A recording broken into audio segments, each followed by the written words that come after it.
Setiausaha Agung UMNO Datuk Dr. Ashraf Wajdi Dusuki menempelak cadangan ahli Parlimen Beruas Datuk Ngeh Koo Han mengenai lantikan pakar daripada masyarakat bukan Islam untuk membantu Jawatankuasa Khas mengkaji keupayaan Dewan Undangan Negeri DUN untuk menggubal Undang-Undang Islam. Menyifatkan cadangan Koo Han itu sebagai tidak berpijak di bumi nyata, Ashraf menegaskan tiada keperluan untuk pakar bukan Islam dilantik dalam jawatankuasa mengkaji bidang kuasa Mahkamah Syariah menurut Perlembagaan Persekutuan.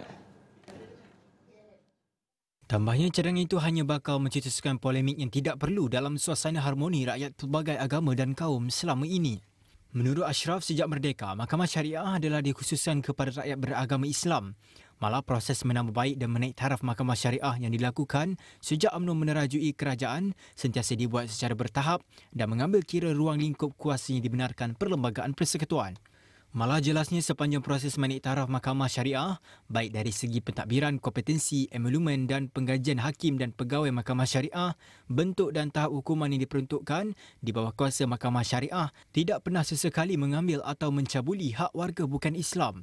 Sehubungan itu, ia juga sejajar dengan peruntukan perkara 3 Perlembagaan Persekutuan dan kuasa mutlak yang di-Pertuan Agong dan Majlis Raja-Raja Melayu sebagai pemelihara dan pelindung kepada kesucian agama Islam sebagai agama persekutuan dan pada masa sama mengiktiraf kebebasan agama-agama lain untuk diamalkan di negara ini.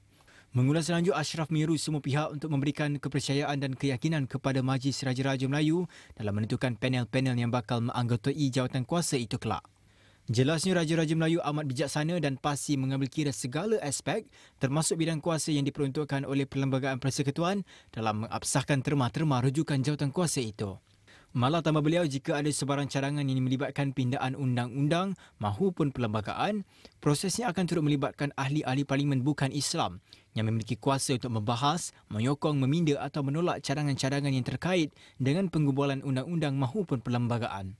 Sebelum ini, Koo Han dilaporkan berkata kerajaan disaran melantik pakar daripada masyarakat bukan Islam untuk membantu Jawatankuasa Khas mengkaji kompetisi DUN menggumbal Undang-Undang Islam yang ditubuhkan pada awal bulan ini.